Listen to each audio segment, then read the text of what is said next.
ನಮಸ್ಕಾರ. IPL kick ವಿಶೇಷ ಕಾರ್ಯಕ್ರಮಕ್ಕೆ ಸ್ವಾಗತ. ನಾನು ಸಿಂಚನಾ. ಭಾರತ ಮತ್ತು ಪಾಕಿಸ್ತಾನದ ನಡುವಿನ ಈ ಉದ್ವಿಗ್ನ ಪರಿಸ್ಥಿತಿಯ ಬೆನ್ನಲ್ಲೇ BCCI ಒಂದು ಮಹತ್ವದ ನಿರ್ಧಾರವನ್ನು ಕೈಗೊಂಡಿದೆ. IPL ಪಂದ್ಯಗಳು ಇನ್ನೇನು ಕೇವಲ 16 ಪಂದ್ಯಗಳು ಉಳಿದುಕೊಂಡಿದ್ವು. ಈ ಪಂದ್ಯಗಳನ್ನು ಸ್ವಲ್ಪ ಕಾಲದ ಮಟ್ಟಿಗೆ ಮುಂದೂಡಲಾಗಿದೆ ಅಂತ BCCI ಇಂದ ಒಂದು ಡಿಸಿಷನ್ ಬಂದಿರುವಂಥದ್ದು.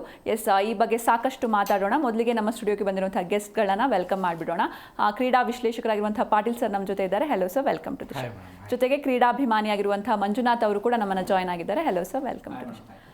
ಪಾಟೀಲ್ ಸರ್, ನಿಮ್ಮಿಂದ ಶುರು ಮಾಡೋದಾದ್ರೆ ಯುದ್ಧ ಅನ್ನುವಂಥ ಈ ಸಿಚುವೇಶನಲ್ಲಿ ಈ IPL ಬೇಕಾ ಅನ್ನುವಂಥದ್ದು ಬಹಳಷ್ಟು ಜನರ ಪ್ರಶ್ನೆ. ಸೊ ನೀವೇನು ಹೇಳ್ತೀರಾ? ಖಂಡಿತ ಯಾರನ್ನೇ ಕೇಳಿದ್ರು ಈಗ ಏನಾದರೂ ಕ್ರಿಕೆಟ್ ಅಂದರೆ ಮುಖ ಮೋತಿ ನೋಡ್ದೇ ಉಗಿದು ಉಪ್ಪಿನಕಾಯಿ ಹಾಕ್ಬಿಡ್ತಾರೆ ಜನ. ಖಂಡಿತವಾಗ್ಲೂ ಈಗ ಈ ಸಿಚುವೇಶನ್ನಲ್ಲಿ ಈ ಕ್ರಿಕೆಟ್ಗಳು ಬೇಡ. ಒಂದು ಒಳ್ಳೆ ಡಿಸಿಷನ್ ತೊಗೊಂಡಿದೆ BCCI. ಏನು ಅಂತಂದರೆ ಈ ಒಂದು ಪರಿಸ್ಥಿತಿಯಲ್ಲಿ ಕ್ರಿಕೆಟ್ನ ಆಡಿಸೋದು ಬೇಡ ಅಂತ ಹೇಳಿ ಒಂದು ವಾರ ಮುಂದೂಡಿದೆ. ಬಟ್ ಶುಕ್ರವಾರ ಸಡನ್ನಾಗಿ ನಾಳೆ ಸುದ್ದಿಗೋಷ್ಠಿ ನಡೆಸ್ತೀವಿ, ಆಮೇಲೆ ಕ್ರಿಕೆಟ್ನ ಅಪ್ಡೇಟ್ನ ಕೊಡ್ತೀವಿ ಅನ್ನುವಂಥದ್ದನ್ನು ಹೇಳಿದ್ದಾರೆ. ಬಟ್ ಏನು ಗೊತ್ತಾ, ಈ ಮುಂದಿನ ಪಂದ್ಯಗಳು ಏನು ಕದನ ವಿರಾಮ ಘೋಷಣೆ ಮಾಡಿದ ತಕ್ಷಣ ಎಲ್ಲ ಸುಧಾರಣೆ ಆಯಿತು ಅಂತ ದಯವಿಟ್ಟು ತಿಳ್ಕೊಳಕ್ಕೆ ಹೋಗ್ಬಿಡಿ. ಪಾಕಿಸ್ತಾನದ ಆ ನರಿ ಬುದ್ಧಿ ಅಂತೂ ದೇವರಾನಿಗೂ ಅವ್ರು ಬಿಡಲ್ಲ. ನೋಡಿ, ಇವತ್ತೇ ಮಧ್ಯಾಹ್ನ ಕದನ ವಿರಾಮ ಅಂತ ಅಂದವ್ರೆ, ಸಂಜೆ ಮತ್ತೆ ಡ್ರೋನ್ ಅಟ್ಯಾಕ್ ಮಾಡಿದ್ದಾರೆ. ಇವ್ರನ್ನ ನಂಬಿ ನೀವು ಮತ್ತೆ ಕ್ರಿಕೆಟ್ ಆಡೋದಕ್ಕೆ ಹೋಗ್ತೀರಾ? ಖಂಡಿತವಾಗ್ಲೂ ಅದನ್ನು ಮಾಡಬೇಡಿ. ಇವ್ರು ಸಮಜಾಯಿಷಿ ಕೊಡ್ಬೋದು. ಏನಂತ ಗೊತ್ತಾ, ನಾವು ಉತ್ತರ ಭಾರತದಲ್ಲಿ ಆಡಿಸಲ್ಲ, ದಕ್ಷಿಣ ಭಾರತದಲ್ಲಿ ಆಡಿಸ್ತೀವಿ, ಚೆನ್ನೈಯಲ್ಲಿ ಆಡಿಸ್ತೀವಿ, ಹೈದರಾಬಾದ್ನಲ್ಲಿ ಆಡಿಸ್ತೀವಿ, ಬೆಂಗಳೂರಿನಲ್ಲಿ ಮಾತ್ರ ಈ ಪಂದ್ಯಗಳನ್ನೆಲ್ಲ ಆಯೋಜನೆ ಮಾಡ್ತೀವಿ ಅಂತ ಹೇಳಿ ದಯವಿಟ್ಟು ಇಂತಹ ಪರಿಸ್ಥಿತಿಯಲ್ಲಿ ಕ್ರಿಕೆಟ್ನ ಆಡಿಸುವಂಥ ಗೋಜಿಗೆ ಹೋಗೋದಕ್ಕೆ ಹೋಗಬೇಡಿ. ಯಾಕಂದರೆ ಕ್ರೀಡಾ ಅಭಿಮಾನಿಯಾಗಿಯೂ ಹೇಳ್ತೀನಿ, ಅದರ ಜೊತೆಗೆ ಭಾರತದ ಪ್ರಜೆಯಾಗಿಯೂ ಹೇಳ್ತೀನಿ, ಇಂತಹ ಸನ್ನಿವೇಶ ಅಲ್ಲಿ ಸೈನಿಕರು ಹೋರಾಡ್ತಾ ಇದ್ದಾರೆ, ಅದರ ಜೊತೆಗೆ ಗಡಿ ಪ್ರದೇಶದ ಜನರು ಭಯಭೀತರಾಗಿದ್ದಾರೆ. ಕುತಂತ್ರಿ ಪಾಕಿಸ್ತಾನ ಭಯೋತ್ಪಾದಕರನ್ನು ಭಾರತಕ್ಕೆ ಕಳಿಸಿ ನಮ್ಮ ದೇಶದವ್ರನ್ನ ಹೊಡೆದು ಅವ್ರು ನಗ್ತಾ ಇದ್ದಾರೆ. ಇಂಥ ಒಂದು ಸಂದರ್ಭದಲ್ಲಿ ದಯವಿಟ್ಟು ಈ ರೀತಿಯಾದಂಥ ಎಂಟರ್ಟೈನ್ಮೆಂಟ್ ಬೇಕಾಗಿಲ್ಲ ಯಾವ ಜನರಿಗೂ, ನನಗನ್ನಿಸಿದ ಮಟ್ಟಿಗೆ. ನಾಳೆ ಸುದ್ದಿಗೋಷ್ಠಿ ನಡೆಸ್ತಾ ಇದ್ದಾರೆ, ವೆಲ್ಕಮ್. ಅದರಲ್ಲಿ ನಮಗೇನೋ ಬೇಜಾರೇನಿಲ್ಲ. ಸುದ್ದಿಗೋಷ್ಠಿ ನಡೆಸಿ ಕೆಲ ದಿನಗಳ ನಂತರ, ಅಂದರೆ ಯಾವುದೇ ಡೇಟ್ನ ಅನೌನ್ಸ್ ಮಾಡೋದಕ್ಕೆ ಹೋಗಬೇಡಿ ಈ ಕ್ರಿಕೆಟ್ಗೆ. ಕೆಲವೊಬ್ರಿಗೆ ಏನು ಭಯ ಆಗ್ತಾ ಇದೆ ಅಂತಂದರೆ, ಈ ಫಾರಿನ್ ಪ್ಲೇಯರ್ಸ್ಗಳು ಅವ್ರವ್ರ ದೇಶಕ್ಕೆ ಆಡೋದಕ್ಕೆ ಹೋಗ್ತಾರೆ, ಹಾಗೆ ಹೀಗೆ ಅನ್ನುವಂಥದ್ದು ಇದೆ. ಹೋಗ್ಲಿ ಬಿಡಿ, ಹೋದರೆ. ಯಾಕಂದರೆ ನಮಗೇನು ಬೆಂಚ್ ಕಡಿಮೆ ಇದೆಯಾ? ಒಂದೊಂದು ತಂಡದಲ್ಲಿ 25 ಜನ ಇದ್ದಾರೆ. ಆಡುವಂಥ ಸಾಮರ್ಥ್ಯ ಇರಲಿಲ್ಲ ಅಂತಂದರೆ ದಯವಿಟ್ಟು ನಿಮ್ಮ ತಂಡ ವೇಸ್ಟ್ ಅಂತ ನೀವೇ ತಿಳ್ಕೊಂಡು ಹಿಂದೆ ಸರಿರಿ. ನನಗನ್ಸಿದ ಮಟ್ಟಿಗೆ ಈ ಸರಿ ಅದು ಇಂಥ ಪರಿಸ್ಥಿತಿಯಲ್ಲಿ ನನಗೆ ಈ ರದ್ದೆ ಮಾಡಿ ಹೋಗಲಿ ಅತ್ಲಾಗೆ ಏನಕ್ಕೆ ಬೇಕಾಗಿದೆ. ಬಟ್ ಈ ಸದ್ಯದ ಪರಿಸ್ಥಿತಿಯಲ್ಲಿ ಈಗ ಒಂದೇ ವಾರದಲ್ಲಿ ಮ್ಯಾಚ್ ಅಂತ ಇದ್ದಾರೆ, ನನಗೇನು ಬೇಡ ಅಂತ ಅನಿಸ್ತಾ ಇದೆ. ಎಸ್ ಸರ್, ಇನ್ನು ಮಂಜುನಾಥ್ ಅವರು ಇದ್ರ ಬಗ್ಗೆ ನೀವೇನು ಹೇಳ್ತೀರಾ ಅಂತ? ಫಸ್ಟು ದೇಶ ಅಂತ ಬಂದರೆ ನಾವು ಭಾರತ ಅಂತ ಬರೋದು. ಯಾಕೆಂದರೆ ನಾವು ಭಾರತಕ್ಕೋಸ್ಕರ ನಾವು ಏನಾದರೂ ಆಗಲಿ ಒಂದು ಸ್ಯಾಕ್ರಿಫೈಸ್ ಮಾಡಬೇಕು ಅಂತಂದ್ರಲ್ಲಿ ಈ ಸರ್ ಹೇಳ್ದಂಗೆ ಕ್ರೀಡೆ ಅನ್ನೋದು ಸೆಕೆಂಡ್ ಬರುತ್ತೆ. ಪಾರ್ಟ್ ಆಫ್ ಲೈಫಲ್ಲಿ ಅದೊಂದು ಪಾರ್ಟ್ ಅಷ್ಟೇ, ಅದೇ ಲೈಫಲ್ಲ. ಸೊ ಅದು ಒಳ್ಳೆ ಡಿಸಿಷನ್ ಆಗಿರೋದು. ಸೊ ಅವ್ರು ಯಾವ ಥರ ದೃಷ್ಟಿಯಿಂದ ಒಂದು ವಾರ ಮುಂದಕ್ಕೆ ಹಾಕಿದ್ರು, ಯಾಕಂದರೆ ಎಲ್ಲರೂ ಡಿಸ್ಕಷನ್ ಮಾಡಿ ಎಲ್ಲ ಮೀಟಿಂಗ್ ಮಾಡಿ ಅವ್ರೇನು ಮಾಡ್ತಾರೆ, ಇಲ್ಲಪ್ಪ ಈ IPL ಮಾಡೋದ್ರಿಂದ ತುಂಬ ತೊಂದರೆ ಆಗುತ್ತೆ, ಬರೋ ಪ್ರೇಕ್ಷಕರಿಗೂ ತೊಂದರೆ ಆಗುತ್ತೆ ಮತ್ತು ಆಟಗಾರರಿಗೂ ತೊಂದರೆ ಆಗುತ್ತೆ ಅಂತ ಹೇಳ್ಬಿಟ್ಟು ಸೊ ಅವ್ರೇನು ಮಾಡಿದರೆ ಒಂದು ವಾರ ಆದರೂ ಆಗ್ಬೋದು, ನೆಕ್ಸ್ಟ್ ಒಂದು 15 ಡೇಸ್ ಆದರೂ ಆಗ್ಬೋದು. ಸರ್ ಹೇಳ್ದಂಗೆ ನಾಳೆನೇ ಒಂದು ಮೀಟಿಂಗ್ ಅಂತ ಇಟ್ಕೊಂಡಿದ್ದೆ BCCI ಅವರು. ಸೊ ಅಲ್ಲೇನಾದರೂ ಡಿಸಿಷನ್ ತೊಗೊಂಡು ಇನ್ನೊಂದು ಸ್ವಲ್ಪ ದಿನ ಟೈಮ್ ತೊಗೊಳ್ಳೋಣ ಅಂತೇಳಿ ನಾನು ತೊಗೊಂಡ್ರೆ ಬೆಟ್ರು. ಯಾಕೆ ಅಂತಂದರೆ ಹಿತದೃಷ್ಟಿ ನೋಡಬೇಕು. ಯಾಕಂದರೆ ಸಾವಿರಾರು ಅಭಿಮಾನಿಗಳು ಬರ್ತಾರೆ ಕ್ರಿಕೆಟ್ ನೋಡೋದಕ್ಕೆ. ಸೊ ಅವರು ಒಂದು ಜೀವದ ಬಗ್ಗೆನೂ ನೋಡಬೇಕು, ಪ್ಲೇಸ್ ಕ್ರಿಕೆಟ್ ಆಡೋರ ಬಗ್ಗೆನೂ ನೋಡಬೇಕು. ಸೊ ಅಂಥ ಒಂದು ಪರಿಸ್ಥಿತಿ ಇರೋವಂಥ ಟೈಮಲ್ಲಿ ಪದೇ ನಾವು ಹೇಳಬೇಕು, ಅದು ಪಾಕಿಸ್ತಾನ ಅದು. ಯಾಕೆ ಅಂತಂದರೆ ಯಾವ ಟೈಮಲ್ಲಿ ಹೆಂಗೆ ನಮ್ಮ ಮೇಲೆ ಬರುತ್ತೆ ಹೇಳೋಕ್ಕಲ್ಲ, ಯಾವ ಒಂದು ಮೂಲದಿಂದ ಬರುತ್ತೆ ಅಂತ ಹೇಳೋಕ್ಕಲ್ಲ. ಸೊ ನೋಡಿ, ಎಲ್ಲಿ ಬೆಳಕು ಕಾಣುತ್ತೋ ಅಲ್ಲಿ ಅಟ್ಯಾಕ್ ಮಾಡೋದು ಜಾಸ್ತಿ ಆಗ್ಬಿಟ್ಟಿದೆ ಅದು. ಸೊ ನೋಡಿ, ನಾವು ಈ ಕ್ರಿಕೆಟ್ ಅಂದ ತಕ್ಷಣ ನೈಟ್ ಹೊತ್ತು ಆಡೋದು ಜಾಸ್ತಿ, ಆವಾಗ ಒಂಚೂರು ಬೆಳಕು ಜಾಸ್ತಿ ಇರುತ್ತೆ. ಯಾಕಂದರೆ ಬೆಳಕು ಬೇಕೇ ಬೇಕು ಕ್ರಿಕೆಟ್ ಆಡೋದಕ್ಕೆ. ಸೊ ಆ ಒಂದು ನಿಟ್ಟಲ್ಲಿ ಮೊನ್ನೆ ಪಂಜಾಬಲ್ಲಿ ಆಡುವಾಗಲೂ ಸೇಮ್ ಸಿಚುವೇಶನ್ ಆಯಿತು. ಸೊ ಅರ್ಧಕ್ಕೆ ಮ್ಯಾಚ್ನ ಮೊಟಕುಗೊಳಿಸಿ ಸ್ಟಾಪ್ ಮಾಡಿ ಈ ಒಂದು ನಿರ್ಧಾರ ತಗೊಳ್ಳೋದಾಯಿತು. ಸೊ ನೆಕ್ಸ್ಟ್ ಬರೋ ಒಂದು ಇನ್ನೂ ಸ್ವಲ್ಪ ಸಮಾಧಾನ, ಫುಲ್ ಕಂಪ್ಲೀಟಾಗಿ ಸಮಾಧಾನ ಆದಾಗ 12ನೇ ತಾರೀಕೇನೋ ಮೀಟಿಂಗ್, ಎಲ್ಲರೂ ಸದಸ್ಯರೆಲ್ಲ ಸೇರಿ ಮೀಟಿಂಗ್ ಮಾಡಬೇಕು ಅಂತಿದ್ದಾರೆ. ಸೊ ಆ ಮೀಟಿಂಗಲ್ಲಿ ಏನಾದ್ರೂ ಕಟ್ಟುನಿಟ್ಟಿನ ಒಂದು ಷರತ್ತುಗಳು ಏನಾದರೂ ಪಾಕಿಸ್ತಾನದ ಮೇಲೆ ಹಾಕಿ ಆ ಒಂದೇನಾದರೂ ಅದು ಸಕ್ಸಸ್ಫುಲ್ ಆಯಿತು ಅಂದರೆ ಆವಾಗ ಒಂದು ನಿರ್ಧಾರ ತಗೊಳ್ಳೋದು ಬೆಟ್ರು ಅಂತ ನಾನು ಹೇಳ್ತೀನಿ. ಎಸ್ ಮಂಜುನಾಥ್ ಅವರೇ, ಇನ್ನು ಪಾಟೀಲ್ ಸರ್, ಮೊನ್ನೆ ಒಂದು ಪಂಜಾಬ್ ಹಾಗೂ ಡೆಲ್ಲಿ ಮಧ್ಯ ಮ್ಯಾಚ್ ನಡೀತು, ಅದನ್ನ ಅರ್ಧಕ್ಕೆ ಕ್ಯಾನ್ಸಲ್ ಕೂಡ ಮಾಡಿದ್ರು. ಸೊ ಈ ಮ್ಯಾಚ್ ರಿಸಲ್ಟ್ ಏನಾಗ್ಬೋದು ಅಂತಂದರೆ ಮತ್ತೆ ಆಡಿಸ್ತಾರಾ ಅಥವಾ ಒಂದೊಂದು ಪಾಯಿಂಟ್ ಕೊಟ್ಟು ಅಲ್ಲಿಗೆ ನಿಲ್ಲಿಸ್ತಾರಾ, ಹೇಗೆ ಅಂತ? ಓಕೆ, ಒಂದು ತುಂಬ ಜನರಲ್ಲಿ ಈ ಗೊಂದಲ ಅಂತೂ ಇದೆ, ನನಗೂ ಈ ಗೊಂದಲ ಇದೆ.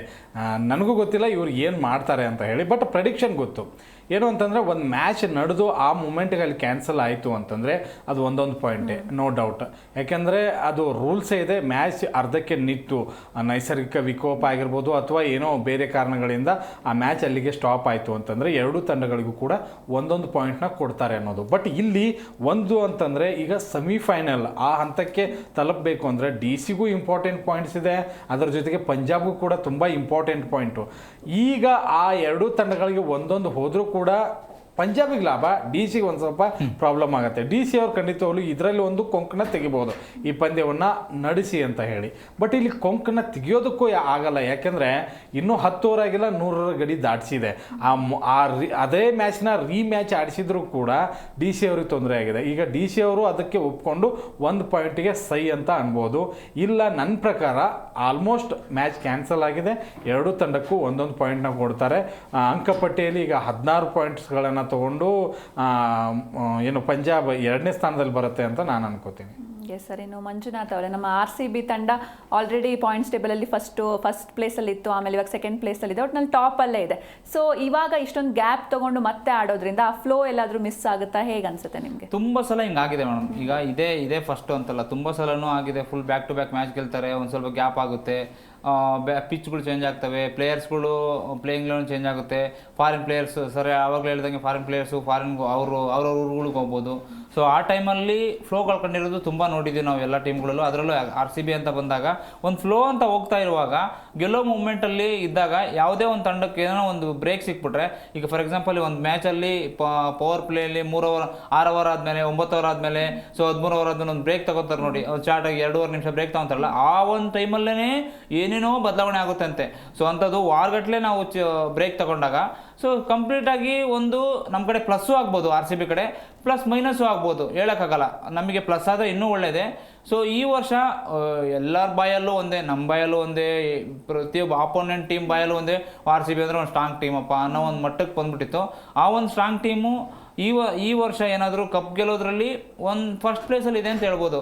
ಅಂಥ ಒಂದು ಪ್ಲೇಸಲ್ಲಿ ಇರೋವಂಥ RCB ಏನಾದರೂ ಫ್ಲೋ ಕಳ್ಕೊಂತು, ಇಲ್ಲ ಫ್ಲೋ ಹಂಗೆ ಹಿಡ್ಕೊಂತು ಅಂತಂದರೆ ಪಕ್ಕ ಈ ಸಲ ಗೆಲ್ಲುತ್ತೆ. ಫ್ಲೋ ಕಳ್ಕೊಂತು ಅಂತಂದರೆ ಸೇಮ್ 17 ವರ್ಷದಿಂದ ನಾವೇನು ಹೇಳ್ಕೊಂಬಂದಿದ್ವಲ್ಲ, ಈ ಸಲ ಕಪ್ ನಮ್ಮದೇ ಅನ್ನೋದು, ಮುಂದಿನ ಸಲ ಕಪ್ ನಮ್ಮದೇ ಅಂತ ಹೇಳ್ಬೋದು. ಒಂದೇನು ಅಂತಂದರೆ ನಾವು 17 ವರ್ಷ ಸ್ಟ್ರಗಲ್ ಮಾಡಿದ್ದೀವಿ, 2-3 ವರ್ಷ ಅದನ್ನು ಸಕ್ಸಸ್ ಕಂಡಿದ್ದೀವಿ. ಒಂದು 2009 ಅಲ್ಲೂ ಕೂಡ ನಾವು ಫೈನಲ್ಗೆ ಹೋಗಿ ಎಡವಿದ್ವಿ, ಗೆಲ್ಲುವಂಥ ಪಂದ್ಯವನ್ನು ಗೆಲ್ಲೋದಕ್ಕಾಗಲಿಲ್ಲ. 2016ರಲ್ಲೂ ಅದೇ ರಿಪೀಟ್ ಆಯಿತು, ಫೈನಲ್ಗೆ ಹೋದ್ವಿ, ಅಲ್ಲೂ ಕೂಡ ಈಸಿಯಾಗಿ ಗೆದ್ದು ಬಿಡ್ತೀವಿ, ಕೊಹ್ಲಿ ಗೆಲ್ಲಿ ಆ ಒಂದು ಆಟ ಇನ್ನೂ ಕಣ್ಮುಂದೆನೇ ಇದೆ, ಅಲ್ಲೂ ಸೋಲನ್ನು ಅನುಭವಿಸಿದ್ವಿ. ಅದರಲ್ಲೂ ಸೆಮಿಫೈನಲ್ನಲ್ಲಿ ನಮ್ಮ ABD ಆಡಿದ ಆಟ ಯಾರು ಮರೆಯೋದಕ್ಕೆ ಸಾಧ್ಯ, ಅದು ಗುಜರಾತ್ ಜೊತೆಗೆ. ಅಂತಹ ಒಂದು ಪಂದ್ಯ ಅಲ್ಲೂ ಕೂಡ ಎಡವಿದ್ವಿ. ಒಂದು ಬೇಜಾರಂತೂ ಇದೆ, 17 ವರ್ಷದಿಂದ ನಾವು ಕಪ್ ಗೆದ್ದಿಲ್ಲ ಅಂತ. ಬಟ್ ಈ ಸರಿ ಆ ಕಪ್ ನಮ್ದು ಆಗ್ತಿತ್ತು, ಅದರಲ್ಲಂತೂ ಡೌಟೇ ಇಲ್ಲ. ಒಂದು ಮೊಮೆಂಟಮ್ ಹೋಗ್ತಾ ಇರುವಾಗ ಅಲ್ಲೊಂದು ಸ್ವಲ್ಪ ಎಡವಿದ್ರೆ ಖಂಡಿತವಾಗ್ಲೂ ಯಾವುದಕ್ಕಾದರೂ ಧಕ್ಕೆ ತರೋದಂತೂ ಗ್ಯಾರಂಟಿ. ಈಗ ಒಂದು ವಾರ ಅಥವಾ ಒಂದು 10 ದಿನ ಹೋಗಿಬಿಟ್ರೆ ಇಬ್ಬರು ಆಟಗಾರನ ನಾವು ಮಿಸ್ ಮಾಡ್ಕೋತೀವಿ. ಒಂದು ಫಿಲ್ ಸಾಲ್ಟ್ ನಮ್ಗೆ ಸಿಗಲ್ಲ, ಎರಡನೇದು ಹ್ಯಾಸಲ್ವುಡ್ ಸಿಗಲ್ಲ. ನೋಡಿ ಎಂಥ ಆಟಗಾರನ ನಾವು ಕಳ್ಕೊತೀವಿ. ಇವರಿಬ್ಬರು ಇಲ್ಲ ಅಂತ ಅಂದಾಗ ಫೈನಲ್ ನಮಗೆ ಎಫೆಕ್ಟ್ ಆಗಲ್ವಾ? 100% ಎಫೆಕ್ಟ್ ಆಗುತ್ತೆ. ಸಾಲ್ಟ್ನ ಒಂದ್ಸರಿ ಬದಿಗಿಟ್ಬಿಡಿ, ಬೆತ್ತಲಿದ್ದಾರೆ ಅನ್ಕೊಂಬಿಡಿ. ಹ್ಯಾಸಲ್ವುಡ್ನ ನಾವು ಖಂಡಿತವಾಗ್ಲೂ CSK ವಿರುದ್ಧ ಮಿಸ್ ಮಾಡ್ಕೊಂಡಿಲ್ವಾ? ಯಾರು ಮಿಸ್ ಮಾಡ್ಕೊಂಡಿಲ್ಲ? ಎಲ್ಲರೂ ಮಿಸ್ ಮಾಡ್ಕೊಂಡಿದ್ದಾರೆ. ಅಂಥ ಬಿಗ್ ಸ್ಕೋರ್ ಮಾಡಿದ್ರು ಕೂಡ ಕೊನೆಯ ಮೂಮೆಂಟಿಗೆ ಹೋಗಿ ಗೆಲುವನ್ನು ಸಾಧಿಸಿದ್ವಿ. ಹ್ಯಾಸಲ್ವುಡ್ ಈ ಸೀಸನ್ನಲ್ಲಿ ಎಂಥ ಬೌಲಿಂಗ್ನ ಹಾಕಿದ್ದಾರೆ. ಅಂಥ ಒಬ್ಬ ಆಟಗಾರನ ಖಂಡಿತವಾಗ್ಲೂ ಮಿಸ್ ಮಾಡ್ಕೋತೀವಿ. ಆ ಮೂಮೆಂಟಮ್ ಅಂತೂ ಖಂಡಿತವಾಗ್ಲೂ ಮಿಸ್ ಮಾಡ್ಕೋತೀವಿ. ಅವರು ಸ್ಥಾನಕ್ಕೆ ಲುಂಗಿ ಎಂಗಡಿ ಇದ್ದಾರೆ, ಅವರು ಕೂಡ ತುಂಬ ಚೆನ್ನಾಗಿ ಬೌಲಿಂಗ್ ಹಾಕಿದ್ರು.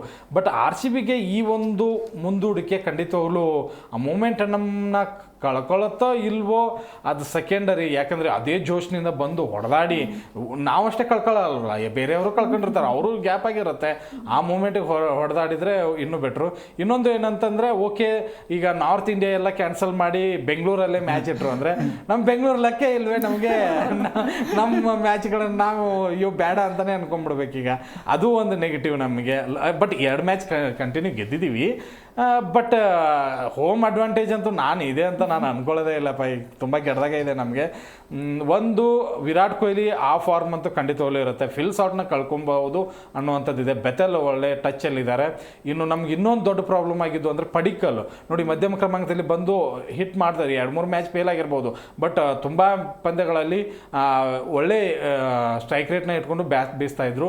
ಮಯಾಂಕ್ ಅಗರ್ವಾಲ್ ಬಂದಿದ್ದಾರೆ, ಅವ್ರನ್ನ ಯಾವ ಸ್ಥಾನದಲ್ಲಿ ಆಡ್ತಾರೆ, ಇಲ್ಲ ಚಿಕ್ಕಾರಿ ಅವ್ರನ್ನ ಆಡಿಸ್ತಾರ ಸ್ವಸ್ತಿಕ್ಗೆ, ಇದೆಲ್ಲ ಕನ್ಫ್ಯೂಷನ್ಸ್ ಅಂತೂ ಖಂಡಿತವಾಗ್ಲೂ ಇದೆ. ನೋಡಿ 3-4 ಪ್ಲೇಯರ್ನ ಕಳ್ಕೊಂಡ್ಬಿಟ್ವಿ ಅಂತಂದರೆ ಒಂದು ಸ್ವಲ್ಪ ಅಳಗಾಡುತ್ತೆ RCB ಕೂಡ. ನನಗನ್ಸಿದ ಮಟ್ಟಿಗೆ ಯುದ್ಧದಿಂದನೂ ಕೂಡ RCB ಗೆಲುವಿಗೆ ಒಂಚೂರು ಹಿನ್ನಡೆ ಆಯಿತು ಅಷ್ಟೇ. ಸರ್ ಹೇಳಿದ್ರು ಮಯಾಂಕ್ ಅಗರ್ವಾಲ್ ಬಂದರು ಸಡನ್ ಆಗಿ ಪ್ಲೇಯಿಂಗ್. ಅಂದರೆ ಪಡಿಕಲ್ ಪ್ಲೇಸ್ನ ಒಂಥರ ಹೆಂಗೆ ಅಂದರೆ ಈಗ ಕೊಹ್ಲಿ ಕೊಹ್ಲಿ ಫಿಕ್ಸ್ ಆಗಿದೆ, ಸಾಲ್ಟ್ ಬದಲಿ ಬೆತಲ್ ಬಂದಿದ್ದಾರೆ, ಅಲ್ಲಿ ಫಿಕ್ಸ್ ಆಗಿಬಿಟ್ಟಿದೆ. ಮಿಡ್ಲ್ ಆರ್ಡ್ರಲ್ಲಿ ನಮಗೆ ಪಟ್ಟಿದಾರ್ ಅಷ್ಟೊಂದು ಸ್ಟ್ರಾಂಗ್ ಆಗಿಲ್ಲ. ಸರ್ ಹೇಳ್ದಂಗೆ ಒಂದು 2-3 ಮ್ಯಾಚು ಮೈನಸ್ ಆಗಿದ್ದಾರೆ, ಮತ್ತು ಜಿತೇಶ್ ಶರ್ಮನೂ ಮೈನಸ್ ಆಗಿದ್ದಾರೆ. ಸೊ ಅಂಥ ಪ್ಲೇಸಲ್ಲಿ ಪಡಿಕಲ್ ಒಂದು ಮ್ಯಾಚಲ್ಲಿ ಪ್ಲೇಯರ್ ಆದ್ರೂ ಒಂದೊಂದು ಮ್ಯಾಚಲ್ಲಿ ಎದ್ದಿರೋದು ನಾವು ನೋಡಿದ್ದೀವಿ ಈ ಸೀಸನಲ್ಲಿ. ಸೊ ಅಂಥ ವ್ಯಕ್ತಿ ಬ್ಯಾಕ್ ಆಗಿರೋದು ಎಲ್ಲೋ ಒಂದು ಕಡೆ ನಮ್ಮ ಟಾಪ್ ಆರ್ಡ್ರನ್ನ ಸ್ವಲ್ಪ ಲೂಸ್ ಮಾಡಿದೆ. ಸೊ ಮಯಾಂಕ್ ಅಗರ್ವಾಲು ಫೇಸಲ್ಲಿ ಚೆನ್ನಾಗಿ ಆಡಿದ್ದಾರೆ, ಸ್ಟಾರ್ಟಿಂಗಲ್ಲಿ ಜೋಡಿ ಚೆನ್ನಾಗಿದೆ, ಆದರೂ 1 ಡೌನ್ ಆಡಿರೋದು ನಾವೆಲ್ಲೂ ನೋಡಿಲ್ಲ ಇದುವರೆಗೂ. ಸೊ ಅಲ್ಲಿ ಎಲ್ಲೋ ಒಂದು ಕಡೆ ಜೋಡಿ ಮಿಸ್ ಆಗ್ಬೋದು ನಮ್ಮ RCBಗೆ ಅಂತ ನಾನು ಹೇಳ್ತೀನಿ. ಇನ್ನೊಂದು ಸರ್ ಹೇಳಿದ್ರು ಬೆತಲ್ ಇವರು ಹ್ಯಾಜಲ್ವುಡ್ ಫಾರಿನ್ಗೆ ಹೋಗ್ತಾರೆ, ಇವರು ಸಾಲ್ಟ್ ಫಾರಿನ್ಗೆ ಹೋಗ್ತಾರೆ ಅಂತ. ಸೊ ಅಲ್ಲಿ ಅವಾಗ ಒಂದ್ಸಲ ಅನಿಸುತ್ತೆ ಎಂತೆಂಥ ಲುಂಗಿ ನೆಗಡಿ ಬಂದರು, ಆ ಮ್ಯಾಚ್ ಒಂದು ಸ್ವಲ್ಪ ಕನ್ಫ್ಯೂಷನ್ ಆಯಿತು. ಆದ್ರೂ ಹ್ಯಾಜಲ್ವುಡ್ ಬೇಕೇ ಬೇಕು ನಮಗೆ. ಈಗ ಫೈನಲ್ 23 ಈಗೇನು ಮೇಯಲ್ಲಿ ಏನು ಎಂಡಲ್ಲಿ ಫೈನಲ್ ನಡೀತೋ ಆ ಮ್ಯಾಚನ್ನು ಆಡುವಾಗ ನಮಗೆ ಹ್ಯಾಜಲ್ವುಡ್ ಬೇಕೇ ಬೇಕು. ಯಾಕಂದರೆ ಅವರು ಪ್ರಮುಖ ಅಸ್ತ್ರ, ಎಂತೆಂಥ ಮ್ಯಾಚ್ಗಳನ್ನ ಗೆಲ್ಲಿಸ್ಕೊಟ್ಟಿದ್ದಾರೆ. ಅವ್ರು ಇದ್ದಾಗೆಲ್ಲ RCB ಗೆದ್ದಿದೆ ನೋಡಿ. ಅದು ಇದ್ದಾಗೆಲ್ಲ ಯಾವ ಸೀಸನ್ ಸ್ಟಾರ್ಟ್ ಮಾಡಿದ್ರು ಬಂದು RCBಗೆ, ಅವಾಗ ಗೆದ್ದಿದೆ. ಚೆನ್ನೈಯಲ್ಲಿ ಹೋದಾಗಲೂ ಅಷ್ಟೊಂದು ಏನು ಎಫೆಕ್ಟ್ ಆಗಿರಲಿಲ್ಲ. ಅದಾದ್ಮೇಲೆ ರಿಪೀಟ್ ಬಂದಾಗ ನಮಗೆ ಎಷ್ಟು ಒಳ್ಳೇದಾಗಿತ್ತು ಅಂದರೆ ಹ್ಯಾಜಲ್ವುಡ್ನಿಂದ ತುಂಬಾ ಒಳ್ಳೇದು. ಬ್ಯಾಟಿಂಗಲ್ಲಿ ಸಾಲ್ಟ್ ಅಷ್ಟೊಂದು ಎಫೆಕ್ಟ್ ಇಲ್ಲ ಅಂದ್ರೂ ಬೌಲಿಂಗಲ್ಲಿ ಮಾತ್ರ ಭಯಂಕರವಾಗಿದೆ. ಅವ್ರು ಇರಬೇಕು, ಬೇಗ ಆಡಿಸ್ಬೇಕು. ಒಂದು ಕಡೆ ದೇಶ ಅಂತ ನೋಡಿದಾಗ ನಿಲ್ಸೋದು ಬೆಟ್ರು, RCB ಅಂತ ನೋಡಿದಾಗ ಅದೆಲ್ಲ ಸಾಲ್ವ್ ಆಗ್ಲಪ್ಪ, ಬೇಗ ಸಾಲ್ವ್ ಆಗಲಿ, ಬೇಗ IPL ಸ್ಟಾರ್ಟ್ ಆಗಲಿ ಅನ್ನೋದು ಎಲ್ಲವೂ ಸಾಲ್ವ್ ಆಗುತ್ತೆ. ಬಟ್ ಆಗೋ ತನಕನೂ IPL ಬೇಕಾಗಿಲ್ಲ ನನ್ನ ಪ್ರಕಾರ. ಹೋಗಲಿ, ನಾವು ಕಪ್ ಗೆಲ್ಲದೆ ಇದ್ರೂ ಪರವಾಗಿಲ್ಲ. ಓಕೆ, ನಾವು 17 ನಮಗೇನು ಬೇಜಾರಾಗಲ್ಲಪ್ಪ, ನಾವು 17 ವರ್ಷದಿಂದನೂ ಬೇಜಾರು ಪಟ್ಟಿಲ್ಲ. ಈ ವರ್ಷ ಹೆಮ್ಮೆಯಿಂದ ಕಾಲರ್ ಎತ್ತಿ ತಿರುಗಾಡ್ತೀವಿ, ಮುಂದಿನ ವರ್ಷ ಬೇಕಾದ್ರೆ ಆಡಿಸ್ಲಿ ಅನ್ನೋದನ್ನೇ ನಮ್ಮ ಅಭಿಪ್ರಾಯ. ನೋಡಿ, ಒಂದು ದೇಶದ ಸಂದಿಗ್ಧ ಪರಿಸ್ಥಿತಿಯಲ್ಲಿ ಇದ್ದಾಗ ಯಾವುದೇ ವ್ಯಕ್ತಿ ಎಂಜಾಯ್ ಮಾಡೋದಕ್ಕೆ ಇಷ್ಟಪಡೋದಿಲ್ಲ. ನಾವು ಹೋಗಲಿ ಅಲ್ಲಿರುವಂಥ ಕ್ರಿಕೆಟ್ ಪ್ಲೇಯರ್ಸೇ ಬೇಡ ಅನ್ನೋದನ್ನು ಈಗಾಗಲೇ ಟ್ವೀಟ್ ಮುಖಾಂತರ ವಿರಾಟ್ ಕೊಹ್ಲಿ ಹೇಳಿದ್ದಾರೆ. ಇಂಥ ಪರಿಸ್ಥಿತಿಯಲ್ಲಿ ನಾವು ಸೈನ್ಯದ ಜೊತೆಗಿದ್ದೀವಿ ಅಂತ ಹೇಳಿ.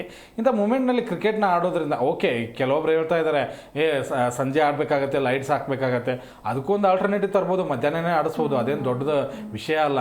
ಬಟ್ ಒಂದು ಕಡೆಗೆ ಒಂದು 50-60 ಸಾವಿರ ಜನ ಇದ್ದಾಗ ಅದನ್ನು ಟಾರ್ಗೆಟ್ ಮಾಡುವಂಥದ್ದು ವೈರಿ ರಾಷ್ಟ್ರಕ್ಕೆ ಈಸಿ ಆಗಿಬಿಡುತ್ತೆ. ಅದು ಅವ್ರ ಕೈಲಿ ಯಾವುದೂ ಅಸ್ತ್ರ ಸಿಗಬಾರ್ದು. ಅದರ ಜೊತೆಗೆ ಸೈನ್ಯ ಈ ಥರ ಹೋರಾಡ್ತಾ ಇರುವಾಗ ಭಾರತೀಯರು ಅಥವಾ ಬೇರೆ ಯಾರೋ ಎಂಜಾಯ್ ಮಾಡಿಕೊಂಡು ಚಪ್ಪಾಳೆ ಹೊಡ್ಕೊಂಡು ಅವ್ರು ನಮಗೆ ಸಂಬಂಧನೇ ಇಲ್ಲಪ್ಪ, ಅವ್ರವ್ರು ಹೊಡೆದಾಡಲಿ ನಮಗೇನು ಅಂತ ಹೇಳಿ ಇರೋದು ಅದು ಭಾರತೀಯನಾಗುವಂಥ ಲಕ್ಷಣ ಅಲ್ಲ.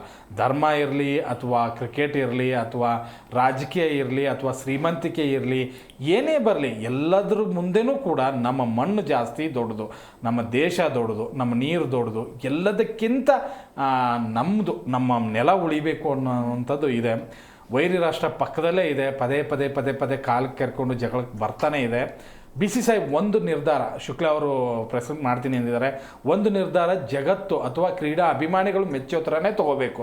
ನೋಡಿ, ಇಂತಹ ಸಂದಿಗ್ಧ ಪರಿಸ್ಥಿತಿಯಲ್ಲಿ ನಾವು ಕ್ರಿಕೆಟ್ನ ಅನಿರ್ದಿಷ್ಟ ಅವಧಿಗೆ ಮುಂದೂಡ್ತಾ ಇದ್ದೀವಿ. 1 ವಾರ ಅಂತ ಹೇಳಿದ್ವಿ, 1 ವಾರಕ್ಕಿಂತನೂ ಹೆಚ್ಚಾಗ್ಬೋದು.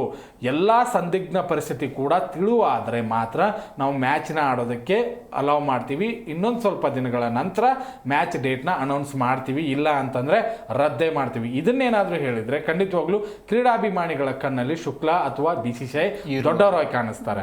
ಅದನ್ನು ಬಿಟ್ಟು ಓಕೆ, ನಾವು ಮುಂದಿನ ವಾರ ಈಗ ಕದನ ವಿರಾಮ ಘೋಷಣೆ ಮಾಡಿದ್ದಾರೆ, ಈಗ ನಾವು ಮುಂದಿನ ವಾರ ಈ ಒಂದು ಡೇಟ್ಗೆ ಹಿಂಗೆ ಇಲ್ಲಿ ಆಡಿಸ್ತಾ ಇದ್ದೀವಿ ಅಥವಾ ಅಲ್ಲಿ ಒಂದು ಆಡಿಸ್ತಾ ಇಲ್ಲ, ಈ ಕಡೆ ಆಡಿಸ್ತಾ ಇದ್ದೀವಿ, ಇಂಥದ್ದೇನಾದರೂ ಹೇಳಿದರೆ ಖಂಡಿತವಾಗ್ಲೂ ಅದು ಕ್ರೀಡಾಭಿಮಾನಿಗೆ ನಾನು ಕೂಡ ಅದನ್ನು ಒಪ್ಪಲ್ಲ.